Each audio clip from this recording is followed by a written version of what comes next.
Hi Fleur, how are you today? Oh, I'm great, Such, and I'm excited about today because we're going to do something a little bit different. A little bit different. What does that mean? Well, we've decided that the design principles, which have been very popular with our listeners, need to be unpacked surprisingly unpopular. Sorry, I didn't mean to interrupt you.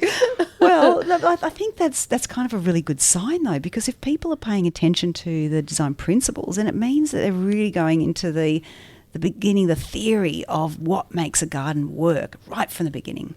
So what we're going to do is going to look at these principles and do deep dives. Yes. So this is the first of a series, and today we're going to talk about unity. And we can't even tell you how many in the series because we haven't actually worked that out yet. But why are we starting with unity? Well, we are starting with unity. So as Fleur said, back in episode 8, which was all about design principles, we talked about them very broadly, and we sort of narrowed down onto 3 key ones that we thought were the most important, which was scale/proportion, balance and unity. And so unity is one of those things that, for me, it's, those gardens you walk into and they just feel right. They probably have unity bang on. Yeah, I think unity is probably the easiest one to get wrong. Yes. And it's the most jarring. Like, it's the most obvious. When you walk in and things just are chaotic and don't work, it's the unity that's gone wrong. That's right. Or where something just doesn't sit right for you in the garden, often it's the unity. Yeah. So stay with us because we are going to unpack this and we're going to give you lots of examples and handy tips on how you can get unity right in your garden. I'm Fleur and I'm joined by my co-host and longtime friend Sachi. We're second career landscape designers and bring our life experience and a fresh perspective to designing gardens. And I'm Sachi, and you're listening to the On Garden Design podcast, where we chat about what makes a garden great, and we try to inspire and make designing accessible to anyone interested in gardens. Well, let's talk a bit more about unity and exactly how does unity manifest in a garden? Yes. Well, I would say that when clients engage me, the first thing that they say to me for a garden consultation is there is no flow. It feels disjointed. It's chaotic. That's the kind of language that I get.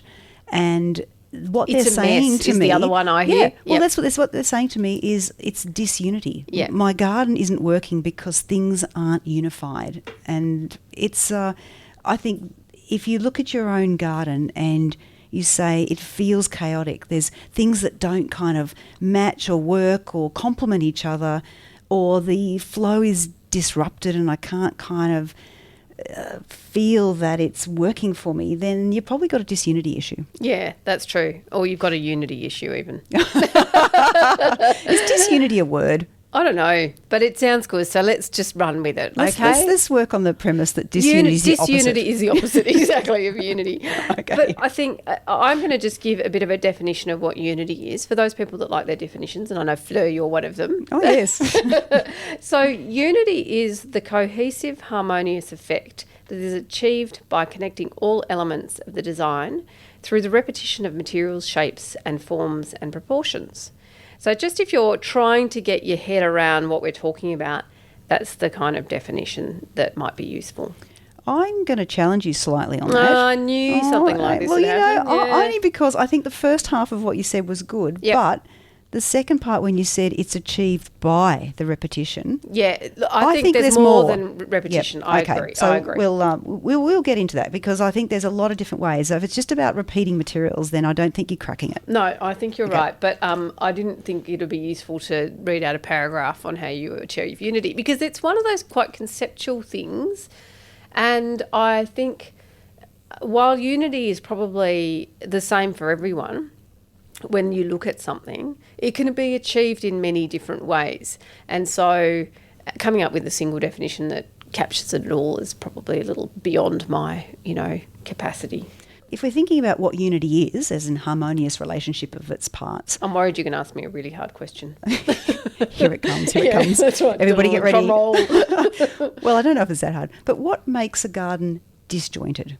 Yeah, that's a good question. So, for me, the first thing is too much stuff that doesn't complement each other. What's the stuff? Well, plants. It can be everything from plants, too many materials, too many varying accessories, It could be too many different surfaces, which is kind of the materials, but it could be too many colours. It could be too many or, not a sympathetic blend of shapes, for instance, lots of round curves and angular things that doesn't work in any kind of, I guess, harmonious way. How's that for an answer? Did I pass? I reckon you did pass because there are some good tangibles in there. And so I'm sort of really thinking in the practical terms when you walk into a garden that has a mismatch of pots. Oh, for yeah, example. yeah. So, the beautiful blue azure glazed pot next to a The plastic, modern plastic terracotta. Yeah. And, if you had a group of blue pots or group of pots that all had the same shape, it's a different effect than having a group of shot pots that have different shapes and different finishes. Yeah, good and point. different genres.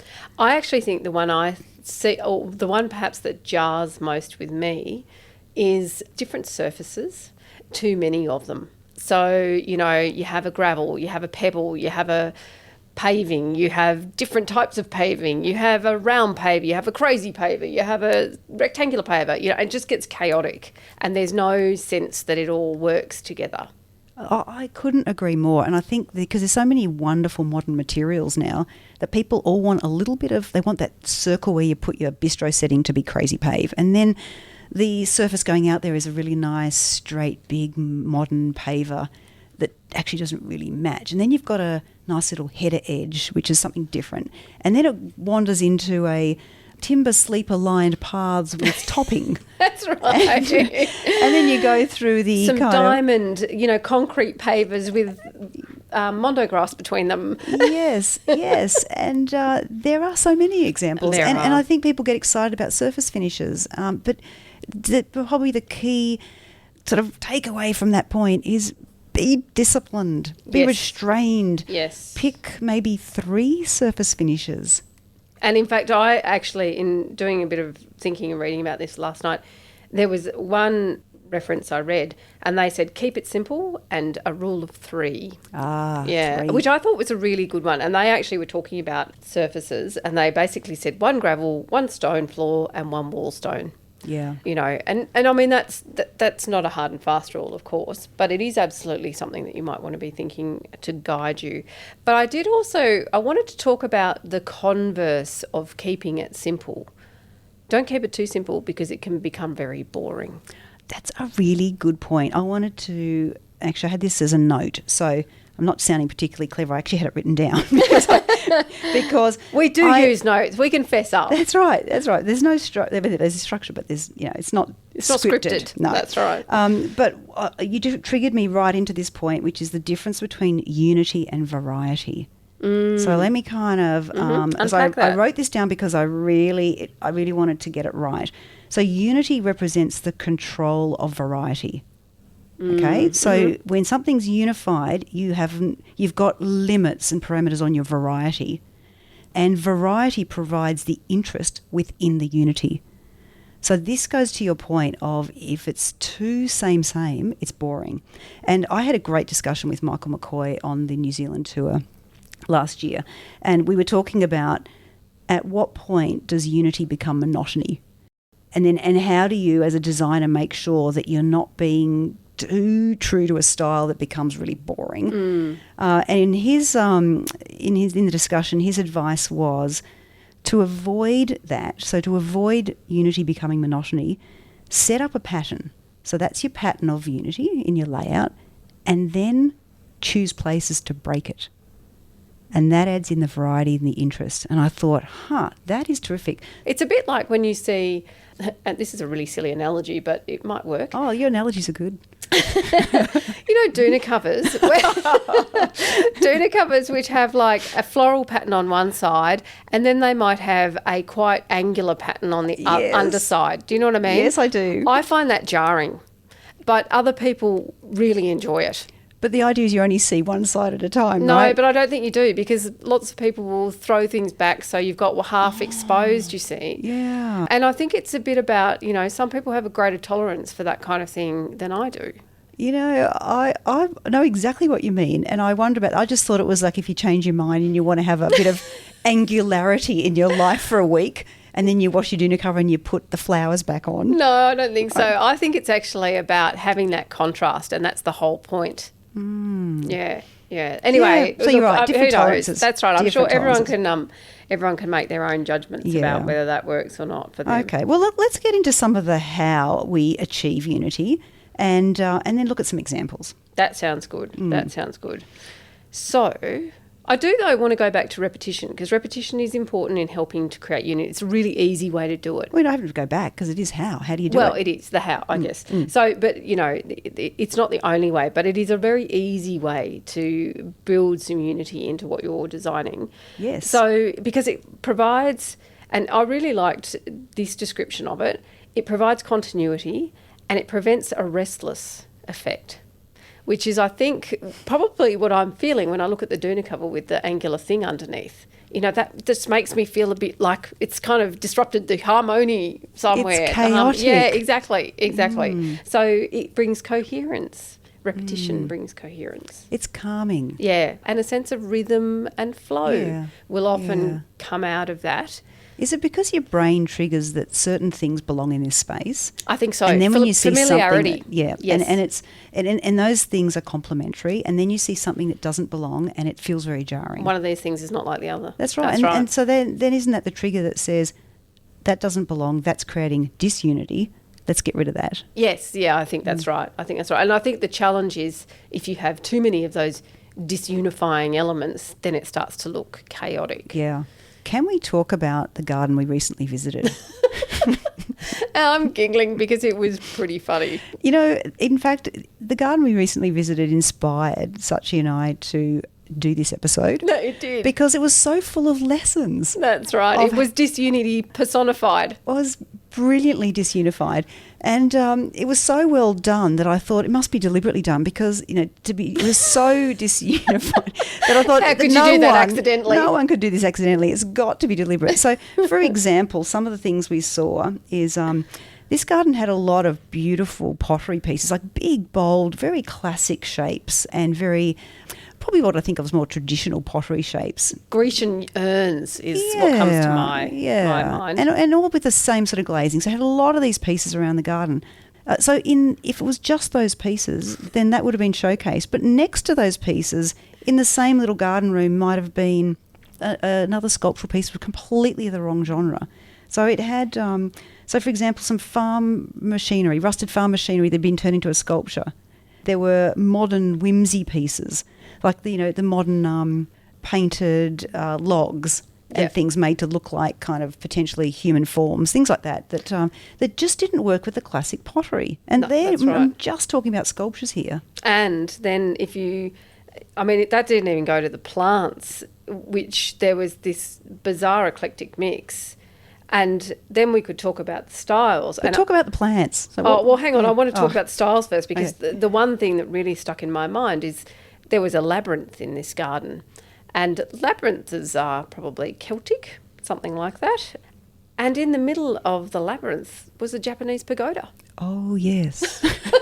Which I thought was the most brilliant sort of disunifying style mix because it was you couldn't quite work out why it was there and what the point was other than it signified it was the centre of the labyrinth. Yeah. Now, I guess the question for listeners who might be thinking, what's wrong with that? Yeah, right. What's wrong with that? So what is actually wrong with that? Well, it's a good question. Well, one, for me, the styles are two completely different styles.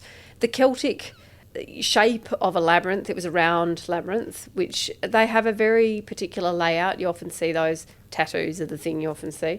But then in the middle, a Japanese pagoda, which didn't reflect anything. It had no relationship to the labyrinth. There was nothing else around it that signified it was part of a Japanese context. It was basically in a paddock. And so, for me, it was, why are these two things together? It left more questions than it did any sense of, I understand this, it feels good, I'm comfortable, looking at it and understanding why it's here. You're right. And now I think these are good practical examples, so I think we should keep talking about some of them. So I want to talk about what was the reflection pond.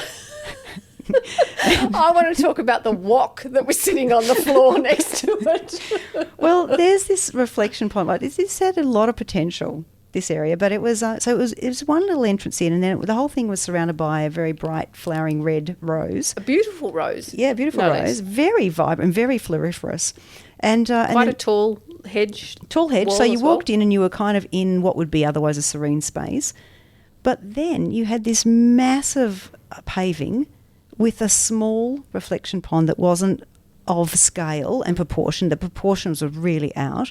But worse still, if it was a reflection pond, you sort of expect it to be reflecting water. It was actually just really dirty. But it had this weird contemporary sculpture coming out of the middle of it. But the kicker that got me was there was no seat. But there was wok. There was a wok sitting next to it as a weird kind of inclusion. And I'm not mispronouncing rock. I'm actually saying wok, as in W-O-K. It was just sitting next to it. It was very strange. The thing you stir fry your Chinese That's dinner right. in. That's right. It was such an opportunity to make a really reflective, quiet, intimate space, but the jarring of the mass amount of paving, the too small a pond, the inclusion of a strange sculpture, the wok, and no seat. Well, I'd also say the incredibly loud, bright red rose, quite high wall surrounding it didn't make you feel like you wanted to reflect. Not at all. I reflected on where can I get out of here? That's right. Where's the exit? And there was only one. The entrance was the same as the exit, which That's true. Which I think is a bit of a shame. It was a lost opportunity. It could have been really opened up to flow to create a through flow, the garden. to actually invite you into the space, because we didn't even walk around the pond because there's nothing to see. No, that's right. We kind of walked in, went, wow, and then left. Yeah. That So is true. it's sort of an interesting one. So for our listeners, we don't want to come across as being unduly negative and critical, but it was a really good example of a potentially beautiful feature that just had gone wrong because it was so wasn't tied in to the surroundings. It wasn't tied into the whole theme of reflection, and so the whole purpose of that space just failed. And in fact, if we reflect back to one of our other episodes where we talk about the purpose of the style, this was, fundamentally, I think that was what actually didn't work in that space because they hadn't really worked out what the purpose was, and they'd tried to do too much in it and around it to create the space. Yeah. Let's go back to Unity. So let's talk a bit more about the how rather than the what not to do. Let's be a bit positive now. Okay, let's. How do you do this? So Okay. tell me, let's talk about the plants, because we haven't talked about the plants, and plants are pretty important in a garden. Yeah. So how do you use plants to bring unity? Yeah, okay. I think there's different ways to play with plants. So repetition we've talked about already, and repetition is, it's more than just repeating the same plant. It's taking the foliage, foliage colour, foliage shape and texture. Yeah, and using that to be repeated through the garden. And that is really useful to think that it doesn't have to be the same plant repeated. It can actually be the same form that's repeated. So it could be clip form or something that naturally mounds itself. Or strappy. Or the strappy sort of highlights. And that's really powerful. In fact, while we're talking about plants, because I do have a really good example. Go for it. And it's a public example, and it's near where I live. It's around a new apartment complex in the city in Canberra, and it's called Metropole. And there's large gardens around these apartments, and the gardens go 360 degrees, like they're all around. And so they're getting all the orientations. So some of the gardens just don't get full direct sun at all. Some are getting just morning sun. Some are getting whopped by the afternoon sun. Now, Hang on, what are they getting by the afternoon sun? Whopped. Whopped. You heard it here first. They're getting whopped. I think that's an official term. Yeah. Right? It's how my hydrangeas feel on a hot afternoon. When they're wilting. They're just feeling whopped. Fair enough. Don't you feel whopped every so often? I do. Sorry, I didn't mean to whop you. Keep Okay. going. Now the unity is achieved through the plants. Now, even though you haven't got the same plants and the same orientation, because they just wouldn't survive, therefore it's really cleverly achieved by repeating the form of the plants. So in every garden bed you've got the strappies and you've got the mounded and you've got the spillers and the sort of ground covers. And so for example, in the shady kind of east-oriented garden areas, for example, you'll have Dichondra repens, so the green leaf. The green one, yep. Yeah, and that really works well in sort of lusher spaces. And then when you go around to the west areas, you've got the Dichondra Silver Falls. argentea. Yeah. And that's the really silver-leafed one. And so you've got, even though you've got the same plant species in that example, they respond to the orientation they're in. And so you've got this sense of unity, and I could go through every plant, but that's the whole point. It's picking the right plant for the right environmental orientation. I think that's a great example, Fleur. And I think it also, for me, it really emphasises how important colour is. So you were talking about the green dichondra and the grey silvery one. Yes. Colour can be so important for unity. So colour in all of those things helps the unity of your garden if you have it repeated through and you've got the same colour palette. So important for me. So true. In fact, I think when we did the initial garden design principles, I gave the example of garden in New Zealand, Bearwood, and it had these, all the accessories, like the furniture was painted this beautiful periwinkle blue You did. and the gates, and it just had this repetition of the blue throughout the garden, and it made the whole garden. It was a big garden, but as you wandered around, you felt it was that point of unity that really tied it all together. That's right. And it doesn't have to be that, all of your wood is blue. It can be you've got the same periwinkle blue on the wood, it's in the flowers, you might have some very blue foliage, which is complementary, you might have bluestone. It's that kind of unity through colour, not necessarily that you need the same material reflected at the same time in lots of different ways, because that becomes repetitious and boring. Yes, and it's sort of predictable and mundane. That's right, exactly. So how else do we do unity, Flo? Yeah, right. So I think we take one of the ways to do it is to take the lead from the home's architecture, and we've talked about this before. If you've got a postmodernism design house, then do you have to have a postmodernism design garden? And often it works really well, and that's where the garden is then unified with the house. Dominant feature, which is always the house. And in fact, if I can extend that even further, because I think there's another thing you can do, because you're effectively drawing from the environment in which your garden is in. You can take that further. If you are then in a relatively small garden which might have some significant buildings next to it of a particular angular architecture or something, you might want to borrow that and unify your garden with that so that it actually feels like it's part of that environment too. Similarly, you might be looking at rounded mountains. You might want to have rounded shapes in your garden to unify it with that environment too. Oh, look, that's such a good example. And I'm just thinking through the rooftop garden that I am working on in Kingston at the moment, and we've deliberately mounded the plants in the garden beds because they reflect the mounding of the mountains in the far distance. And that effect is so beautiful because it gives that rooftop garden a sense of place. That's like right. It's belonging amongst those beautiful Brindabella Mountains in Canberra. So it's about, looking at your sense of place, how your site sits in the broader environment. And I think that goes with that, it helps it fit in. And therefore, when you walk into it, it feels right. And that's what we're trying to achieve with unity, that right feeling. Yeah. It's such an esoteric thing. It's so hard to explain. But hopefully we've given you a sense of, that this is sort of the things that you need to do. Is there anything else for you, Fleur, that's really critical in helping people understand how you do that unity piece? I did sort of think about being true to a style. Because if you do choose a style and then repeat the elements of that style throughout the garden, then there's that factor of unity as well. But I want to caveat that with that sometimes if you've got different functional areas, they have you can zone that or create different garden rooms, and therefore you're having a slightly different style in different places around your garden. But if you're doing that and the whole style itself is not unifying, then find elements that are, and that might be where, for example, the tints of colour that are consistent. There might be a certain plant that appears, and actually I often refer to Attila's garden because I love it, and it's so many good examples. One of them the other day I saw was the frequency of pockets of this beautiful blue-purple flowering teucrium. And it was in swathes in little areas all around the garden. As you went through the journey, you had that reinforcement and it unified the whole experience. It was really striking.